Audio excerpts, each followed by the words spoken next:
How the Grinch Stole Christmas by Dr. Seuss. How the Grinch Stole Christmas. How the Grinch Stole Christmas by Dr. Seuss. For Teddy Owens. Every Who down in Whoville liked Christmas a lot.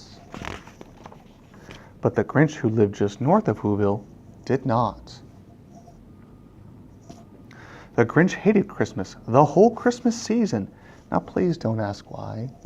No one quite knows the reason. It could have been his head wasn't screwed on just right. It could be perhaps that his shoes were too tight. But I think the most likely reason of all may have been that his heart was 2 sizes too small. But whatever the reason, his heart or his shoes, he stood there on Christmas Eve, hating the Whos, staring down from his cave with a sour, grinchy frown at the warm-lighted windows below in their town.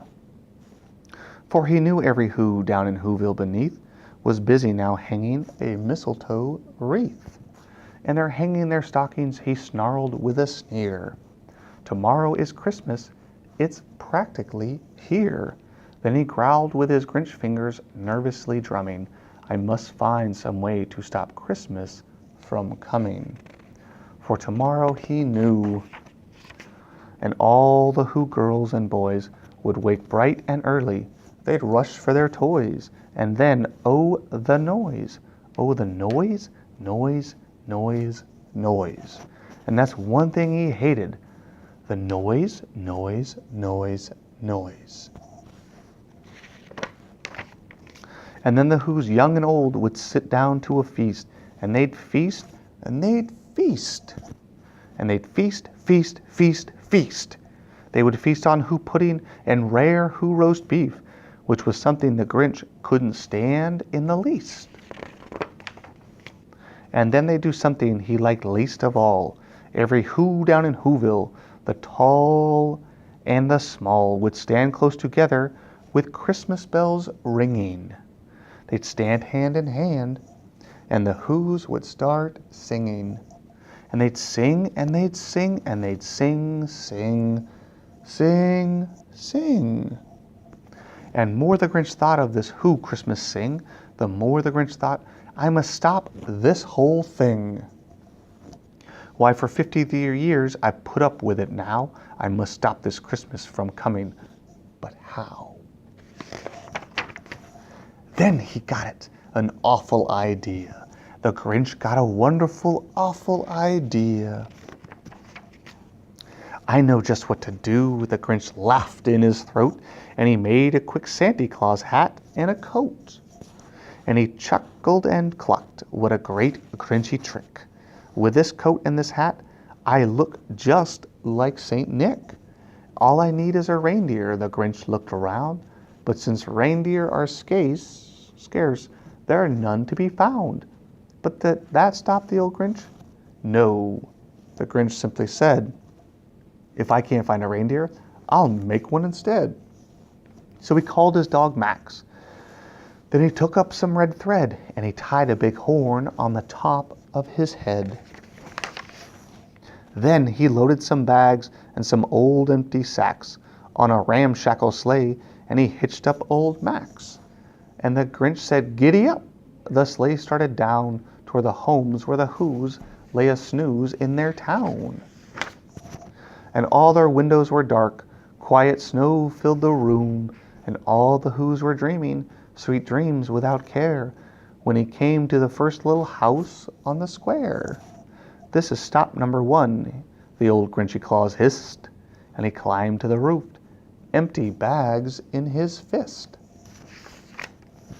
Then he slid down the chimney, a rather tight pinch, but if Santa could do it, then so could the Grinch.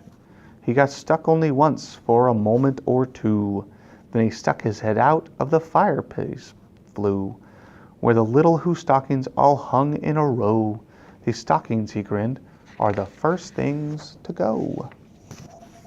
Then he slithered and slunk with a smile most unpleasant around the whole room and he took every present. Pop guns and bicycles, roller skates and drums, checkerboards, tricycles, popcorn and plums. And he stuffed them in bags. Then the Grinch very nimbly stuffed all the bags one by one up the chimney. Then he slunk to the icebox. He took the Who's feast. He took the Who pudding. He took the roast beast. He cleaned out that icebox as quick as a flash. Why, that Grinch even took their last can of Who hash. Then he stuffed all that food up the chimney with glee. And now, grinned the Grinch, I will stuff up the tree. And the Grinch grabbed the stone, and he started to shove, when he heard a small voice, a small sound like the coo of a dove. He turned around fast, and he saw a small Who, little Cindy Lou who was not more than 2. The Grinch had been caught by this tiny Who daughter, who got out of bed for a cup of cold water. She stared at the Grinch and said, Santa Claus, why? Why are you taking our Christmas tree? Why? But you know, that old Grinch was so smart and so slick. He thought up a lie, and he thought it up quick. Why, my sweet little tot, the fake Santa lied.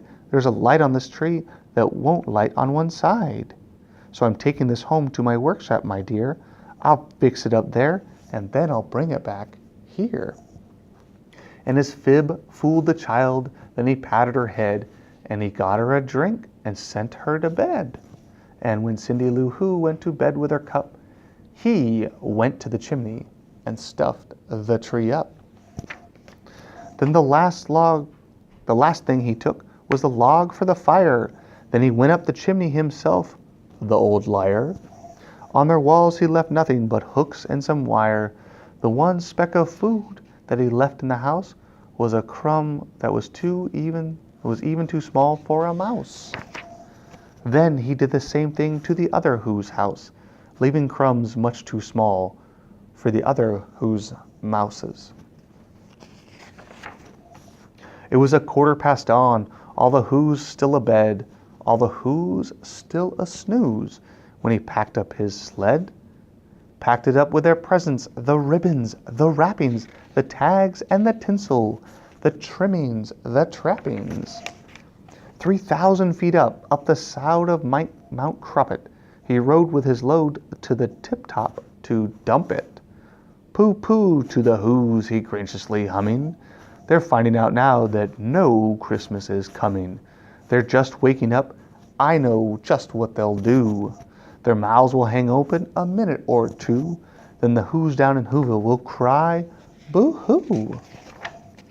That's a noise, grinned the Grinch, that I simply must hear. And so he paused, and the Grinch put his hand to his ear. And he did hear a sound rising over the snow. It started in low, then it started to grow. But the sound wasn't sad. Why, this sound sounded merry. It couldn't be so, but it was merry, very. He started down at Whoville. The Grinch popped his eyes. Then he shook. What he saw was a shocking surprise. Every Who down in Whoville, the tall and the small, was singing without any presents at all. He hadn't stopped Christmas from coming. It came. Somehow or other, it just the same. And the Grinch, with his Grinch feet ice cold in the snow, stood puzzling and puzzling. How could it be so? It came without ribbons. It came without tags. It came without package, boxes, or bags. Then the Grinch thought of something he hadn't before. Maybe Christmas, he thought, doesn't come from a store. Maybe Christmas, perhaps, means a little bit more. And what happened then? Well, in Whoville they say that the Grinch's small heart grew 3 sizes that day, and the minute his heart didn't feel quite so tight, he whizzed with his load through the bright morning light, and he brought back the toys and the food for the feast. And he himself, the Grinch, carved the roast beast.